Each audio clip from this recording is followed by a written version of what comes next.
요한복음 4장 43절에서 45절입니다.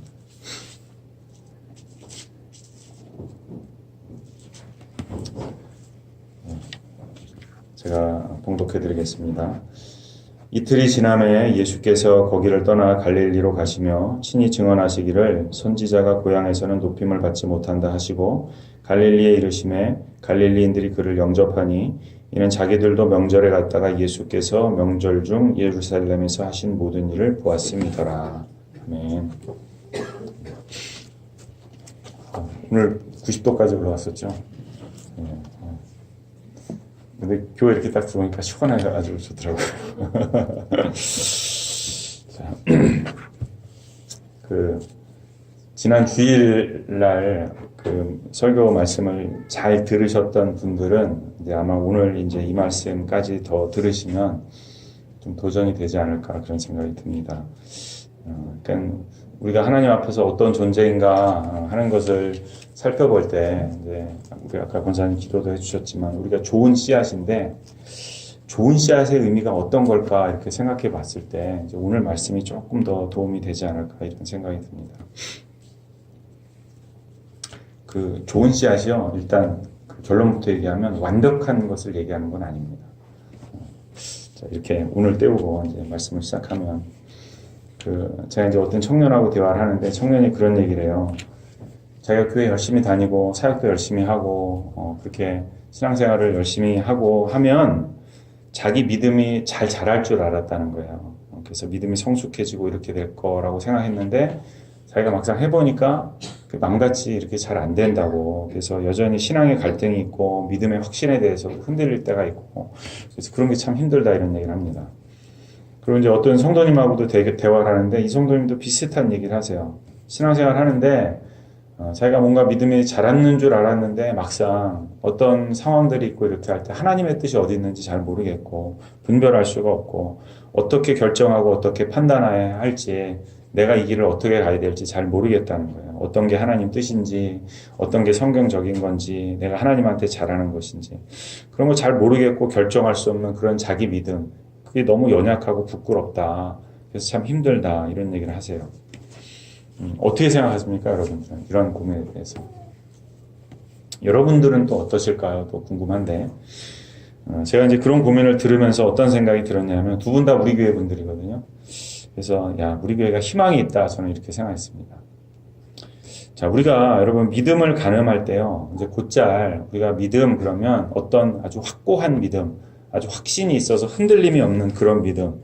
이제 그런 믿음이 좋은 믿음이다, 성숙한 믿음이다 이렇게 이제 생각하고 맞습니다. 물론 그렇습니다. 그래서 정말 우리의 믿음이 흔들림이 없어서 막 파도가 밀려오고 고난이 닥치고 이렇게 해도 어려움이 있어도 우리가 꿋꿋하게 그 믿음을 이렇게 붙들고 갈 수 있는 그런 믿음이 이제 훌륭한 믿음이고 좋은 믿음이죠.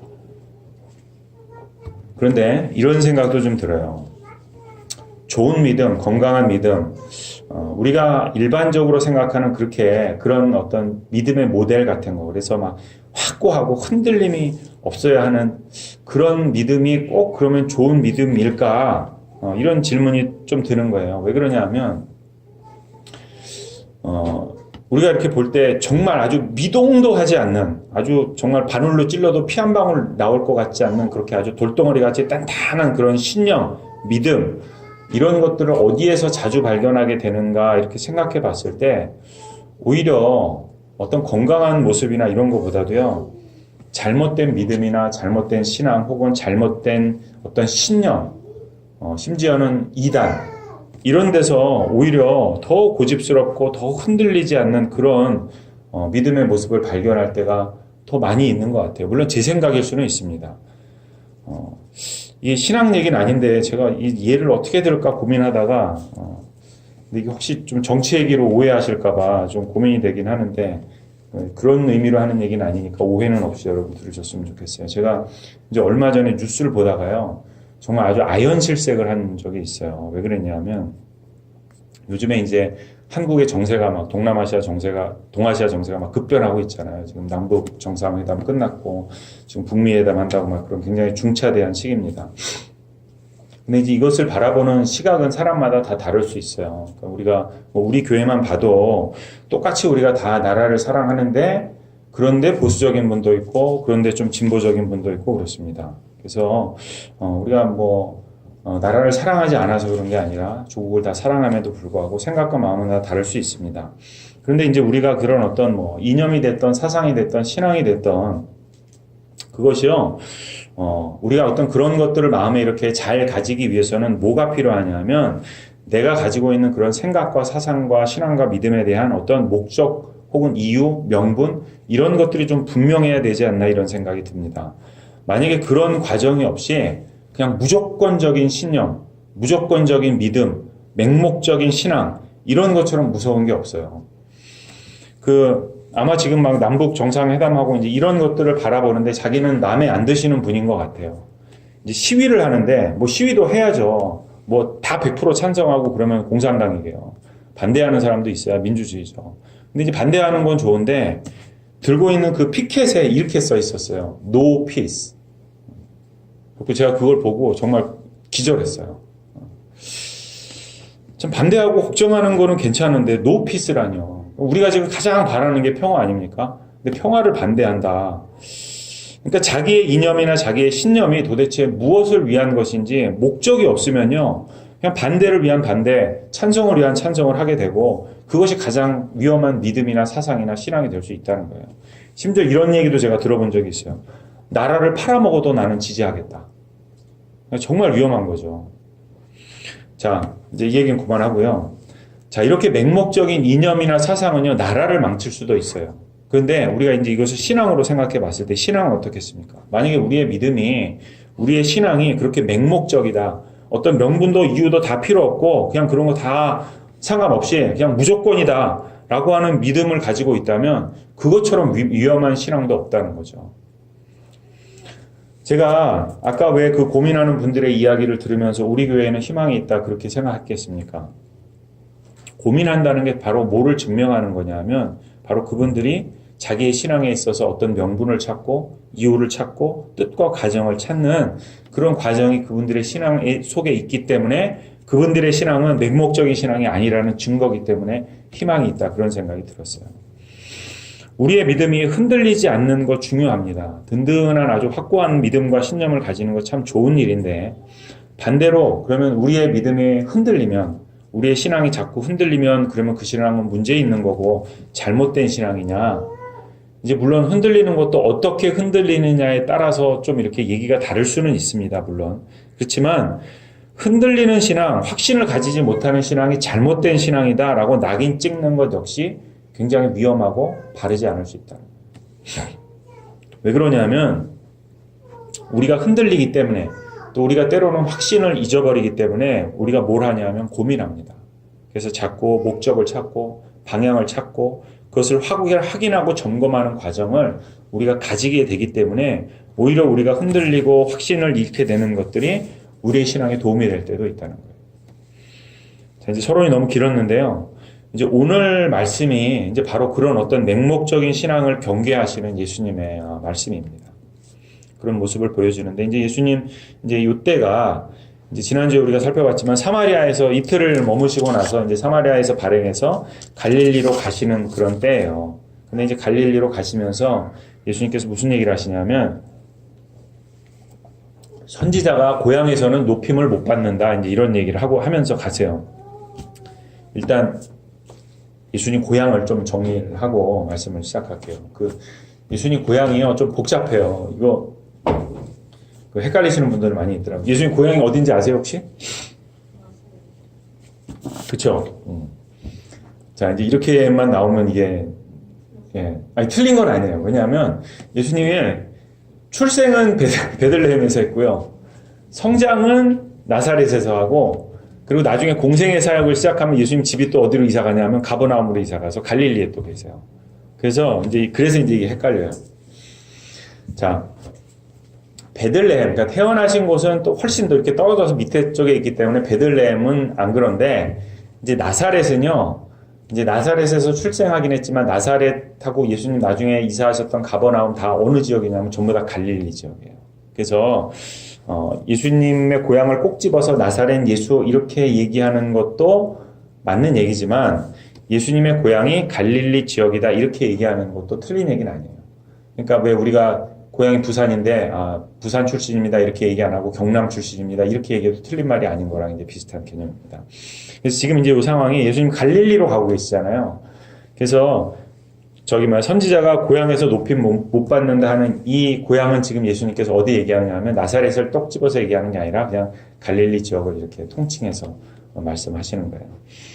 자, 이제 요렇게까지 하면 이제 이 말이 여기 지금 나오는 요 상황이 조금 말이 안 되는 게 금방 예수님이 가면서 무슨 얘기했냐면 자기가 거기 가서 고향 지역에 가서 높임을 못 받을 거다 이렇게 얘기했는데 45절에 보면 가니까 갈릴리인들이 예수님을 영접했다 그래요.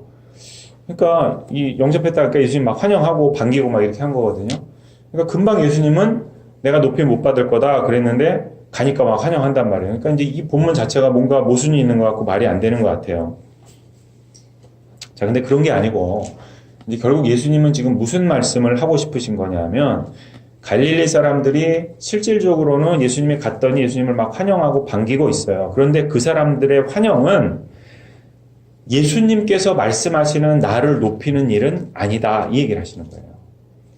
그러니까 요거를 조금 더 풀어서 얘기하면 이 사람들이 나를 지금 막 반기고 환영은 하는데 이것이 나를 정말 그리스도로 영접하는 그것은 아니다. 이 얘기를 하시는 거예요. 그러니까 예수님은 갔더니 이 사람들이 나를 반갑게 맞아주고 환영해주고 하는 그런 거는 별로 중요한 게 아닌 거고요. 예수님한테 중요한 거는 뭐냐면 이 사람들이 예수님을 그리스도로 영접하고 받아들이느냐 아니냐 이게 중요한데 지금 갈릴리 사람들이 예수님 환영하는 것은 그거는 아니다 그 얘기예요. 그러니까 이 사람들이 나를 환영하는 거는 나하고 별로 상관없는 일이다 이 얘기를 하시는 거예요. 자, 이제 이 설명이 어디 나오냐면 40절 후반에 이 사람들이 도대체 어떤 사람들인가 설명하는 그 대목이 있어요. 뭐라 그러냐면 이 사람들이 명절에 예루살렘 올라갔다가 예수님을 보고 예수님께서 하신 모든 일을 봤던 사람들이다 그러죠. 자, 이게 이제 제가 요한복음 강의 시작하면서 초반에 몇 주 동안 계속 여러분들 설명해 드렸던 얘기인데 예수님께서 공생의 사역 시작하시면서 예루살렘에 바로 올라가시죠, 맨 처음에. 그래서 올라가자마자 성전 청소하고 나서 바로 내려오신 게 아니라 예루살렘에서 한 적게는 4, 5개월, 길게는 한 7, 8개월 정도까지 머물러 계셨다. 그 얘기를 제가 여러 번 반복해서 했어요. 그리고 예수님께서 예루살렘에 머물러 계셨다라고 하는 얘기는 그냥 가만히 계셨다 이 얘기가 아니라 거기서 예루살렘에서 예수님께서 계속 사역을 하셨다. 그러니까 병자도 고치고 귀신도 쫓아내고 복음도 선포하고 하시는 일을 거기서 여러 달 걸쳐서 하신 거다. 그 얘기를 제가 여러 번 설명해 드렸어요.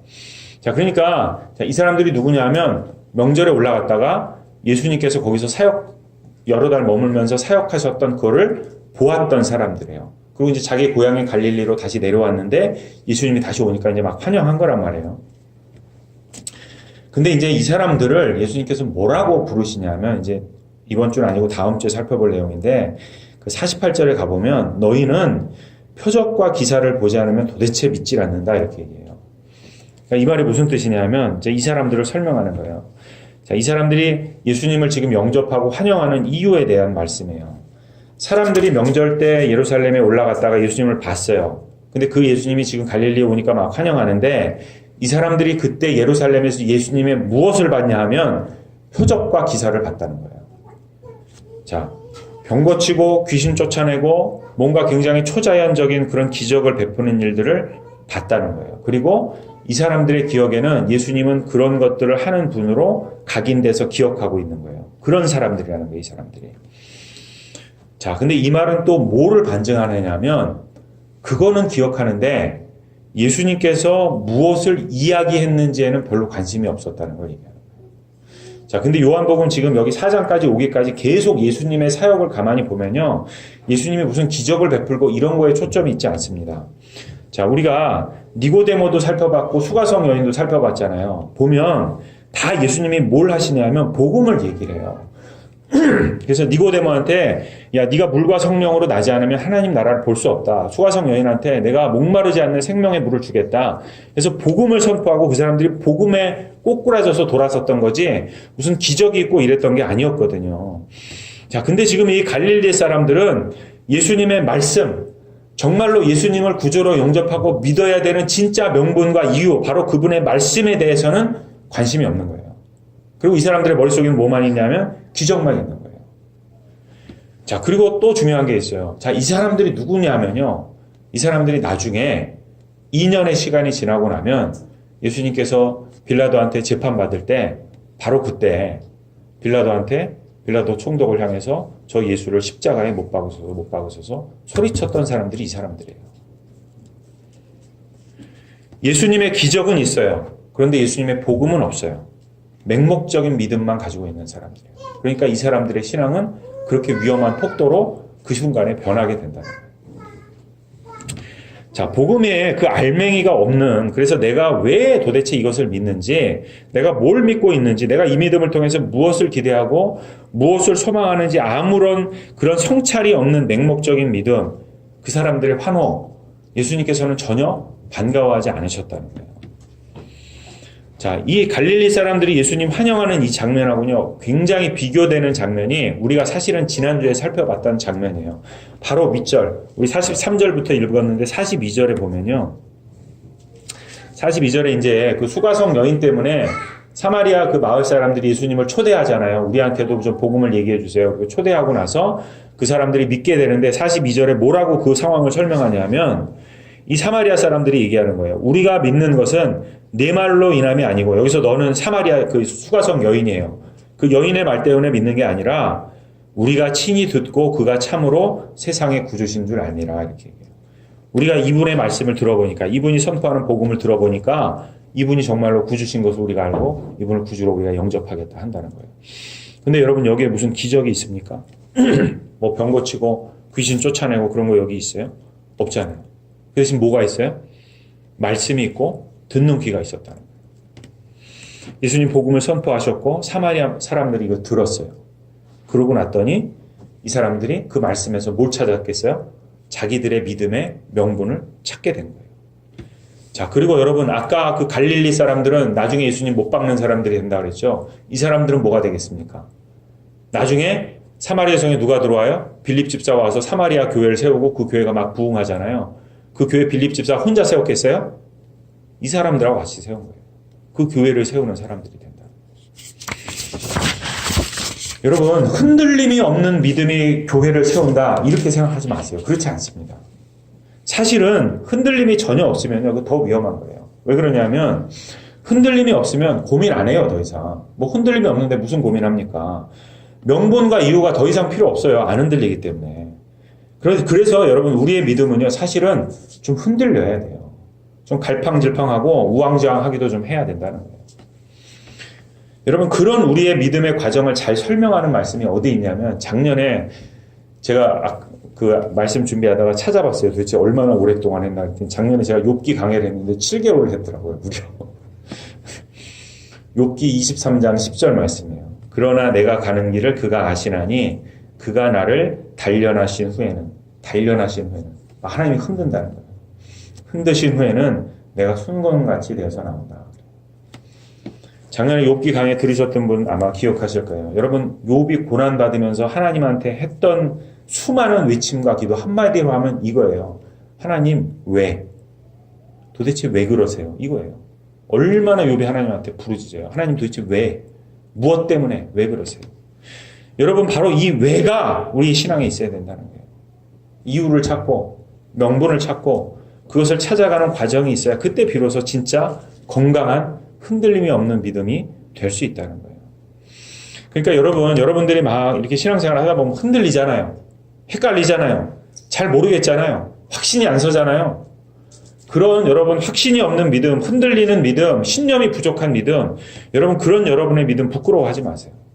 스스로 그런 믿음은 부족한 믿음이다, 잘못된 믿음이다, 이렇게 여러분의 믿음을 스스로 폄하하지 마십시오. 절대 그렇지 않습니다. 나의 믿음은 변함이 없어. 나는 확신해. 여러분, 이런 믿음 너무 확실해서요, 이제는 더 이상 질문도 없는 믿음, 이제는 더 이상 잘할 것도 없는 믿음, 그런 믿음보다도요, 너무 연약하고 부족해서 고개를 들어보면 올라갈 일만 남은 것 같은 그런 연약한 믿음, 그런 부족한 믿음, 그 믿음이 우리 주님 보시기에는 훨씬 더 값진 믿음입니다. 확신을 너무 여러분 사모하지 마십시오. 미동도 하지 않는 그런 굳건한 신념 너무 여러분 갈구하지 마세요. 우리에게 그런 거 필요 없습니다. 흔들리면요, 여러분 그냥 흔들리세요. 아프면 좀 아파하셔도 괜찮습니다. 도대체 잘 모르겠고 갈팡질팡하면 좀 넘어져서 어디 깨지고 다치기도 하셔도 괜찮아요. 괜찮습니다. 그런 믿음이 오히려 훨씬 더 건강한 믿음이에요. 진짜로 건강한 믿음, 정말 확신이 있는 믿음은요, 오히려 역설적으로 흔들리는 믿음인 줄로 믿으시기를 바랍니다. 아멘. 여러분, 그렇게 우리가 흔들리고 유연해야 바람이 오면 바람에 따라서 흔들리기도 하고요. 파도가 오면 파도도 넘고, 산이 나타나면 산도 넘고, 이렇게 하는 거예요. 그러다가 자빠져서 여기저기 깨지고 터지기도 하고요. 뭐 그러면 또 툴툴 털고 일어나서 또 걸어가고, 그런 것이 건강한 믿음이고, 그게 믿음의 확신이라는 거죠. 그래서 여러분, 건강한 믿음은요, 아주 중요한 특징을 하나 가지고 있어요. 바로 그렇게 흔들리고 연약하고 부족하기 때문에 특징이 하나 있어요. 여러분의 믿음이 그런 거 한번 잘 살펴보십시오. 뭐냐면요, 잘 들어요. 잘 들어요. 우선은 말씀이 선포되는 자리에 와서 말씀을 잘 듣습니다. 왜냐하면 나는 뭐 부족하니까, 연약하니까 들어야 될 거 아니에요. 잘 들어요. 자, 이 너무 당연한 이런 그 특징이 하나 있고요. 또 하나 뭐가 있냐면, 말씀이 선포되는 것만 잘 듣는 게 아니고요, 다른 사람의 말도 잘 들어요. 다른 사람의 말도. 그래서 잘 들어줘요. 귀담아서 잘 들어요. 왜 그러냐면, 나는 내가 절대적으로 옳아, 내가 확신하는 이게 맞는 거야, 내가 맞는 거야, 이런 게 아니라 나는 연약해, 나는 여전히 부족해. 그래서 혹시 다른 사람들의 생각 속에, 다른 사람들의 이야기 속에, 그들의 마음 속에 하나님께서 주시는 해답이 있지 않을까. 내가 찾는 이유, 명분, 과정, 목적, 이런 것들을 계속해서 갈구하고 찾아가는 그런 마음의 여유가 있어요. 열린 마음이라는 거예요. 그래서 들을 귀가 열려 있어요. 그래서 여러분, 이런 믿음, 이런 모습이 교회를 건강하게 만들 것 같으세요? 아니면 정말 너무 확신에 차서, 확신이 가득해서 도대체 미동도 하지 않는 그런 믿음이 교회를 건강하게 만들 것 같으세요? 좀 흔들리고, 그쵸? 네, 그렇다는 거예요. 확신이 너무 강하면요, 여러분, 어떤 일이 생기냐면 오히려 다른 사람에게 상처가 돼요. 교회를 세우는 게 아니라 교회를 아프게 하고, 교회를 힘들게 하고, 무너뜨리는 경우가 더 많아요. 특별히 여기 이제 구역장님들도 계시고, 저 같은 목사는 말할 것도 없어요. 너무 확신에 차 있잖아요, 리더들이. 목사나 구역장이나 이런 분들이. 그러면요, 성도들이, 부여분들이 다 힘들어요. 그렇잖아요. 도대체 찔러도 피 한 방울도 안 나오고 흔들림이 없으면요, 그게 리더가 확신에 차 있어서 리더십이 있는 게 아니라 오히려 교회를 더 힘들게 하고 상처 줄 때가 더 많다는 거예요. 그래서 여기 구역장님들은 한번 잘 본인의 신앙을 생각해 보세요. 나는 오히려 그렇게 유연하게 흔들리기도 하고 나 스스로도 헷갈리기도 하고, 그래서 다른 사람들의 말에 내가 정말로 귀를 기울여 주고 있는가. 여러분, 우리의 믿음이 완성된 믿음이 아니에요. 누구 하나도. 그렇기 때문에 여전히 우리는 가야 될 길이 아주 먼, 그래서 그 긴 여정에 중간 어딘가쯤에 있는 믿음이 다 우리들의 믿음이라는 거예요. 여전히 우리가 오늘은 이 길을 가고 있지만 내일 우리가 어느 길을 가야 될지, 어느 길을 택하고 무엇을 구해야 할지 잘 알 수 없는 곤고함이 우리들한테 다 있잖아요. 그래서 여러분, 우리는 확신도 할 수 없고 또 여전히 헷갈리기도 하고, 그래서 실수도 하고 또 실패도 하고 하는 것이 이상하지 않은 것이 우리들의 모습이라는 거예요. 그래서 여러분, 우리는 좀 더 우리의 귀를 열고 우리의 마음을 열고 더 들어야 됩니다. 하나님의 말씀도 들어야 되고요. 말씀을 통해서 우리의 명분과 목적, 그것을 찾아야 되는 일도 있고요. 또 우리 형제와 자매들의 말에도 우리는 귀를 기울여야 돼요. 그분들을 통해서도 하나님께서 우리에게 말씀하시기 때문에 그렇습니다. 우리가 목적도 없이 그냥 맹목적으로 믿는 것이 아니라 우리의 목적과 명분과 이유, 그리고 우리가 걸어가는 이 믿음의 과정을 계속해서 찾아가야 하는 그런 숙명과도 같은 숙제가 우리에게 있기 때문에 우리는 우리 생명 다하는 날까지 어떤 완전한 믿음, 막 정말 너무 완벽해서 흔들림도 없는 그런 믿음이 아니라 그냥 여전히 부족해서, 여전히 연약해서 쿡 치면 여기 터지기도 하고 깨지기도 하고 째지기도 하고 넘어지는 그런 믿음인데, 그런 믿음 가지고 우리가 계속 그런 부족한 모습으로 가는 거, 그게 우리의 믿음이 오히려 돼야 된다는 거예요. 그게 그리스도인의 삶이 되어야 된다는 거예요. 그래서 좀 넘어지기도 해도 또 모르는 것도 너무 많고 또 부족하고 그래도 그런 우리들의 모습에 우리가 자꾸 실망하는 것이 아니라 오히려 그것은 우리의 당연한 모습이고 그렇게 연약하기 때문에 하나님께서는 우리를 더 긍휼하게 여겨주시고 더 사랑해 주신다는 그 확신을 가지고 우리가 이 믿음의 길을 가는 거예요. 저는 오늘 말씀이 여러분들에게 정말로 좀 위로가 됐으면 좋겠어요. 우리가 좋은 시기는 한데 좋은 씨라 그래서 그래 그게 무슨 완벽한 씨를 얘기하는 게 아니라 하나님께서는 좋은 씨를 뿌려주셨지만 여전히 우리는 그 좋은 씨를 가지고도 갈팡질팡하고 부족한 모습이 우리의 모습이라는 거예요. 그래서 여러분 부족하고 연약한 우리의 모습을 부끄러워하지 마시고요. 오히려 그런 부족함과 연약함이 우리의 믿음을 더 건강하게 하는 원동력이다. 우리가 부족하기 때문에 더 우리의 이 믿음의 목적과 이유를 찾기 위해서 우리가 열심을 다하는 것이 우리들의 모습이다. 그 모습이 바로 하나님께서 사랑하시는 모습이다. 그 마음 가지고 조금은 더 편안하게 그런 마음 가지고 여러분 신앙생활 하셨으면 좋겠습니다. 위로가 되셨길 바랍니다. 아멘. 기도하겠습니다. 하나님, 좋은 씨라는 그 말씀이 사실은 우리의 마음에 참 부담이 되는 것도 사실입니다. 무언가 참 값지고 좋은 것 받았는데 그래서 그것을 부화하고 그것을 열매로 맺어가야 될 그런 숙제가 나에게 있는데 여전히 참 그 일을 잘 못하는 것이 우리들의 모습이라서 하나님 참 부담이 되었던 게 사실입니다. 그런데 또 말씀을 통해서 그러한 부족한 모습조차도 더 사랑해 주시고 그런 부족하고 연약한 모습 속에서 오히려 우리에게 격려해 주시고 또 우리를 더 우리의 믿음이 건강하게 자랄 수 있는 그런 힘과 능력을 또 우리에게 허락해 주신 하나님의 그 위로의 말씀에 우리가 또 새 힘을 얻습니다. 하나님 이제 정말 이렇게 여름 같은 날씨, 뜨거운 날씨가 되는 것처럼 우리의 마음에도 하나님 그런 열정을 좀 주셔서 연약하고 부족한 믿음이지만 또 여전히 또 쓰러질 믿음이겠지만 그러함에도 불구하고 이 믿음 열심으로 붙들고 주의 사역 감당하며 또 주의 교회를 섬기는 저희들 될 수 있도록 도와주시옵소서. 감사하며 예수님의 이름으로 기도드립니다.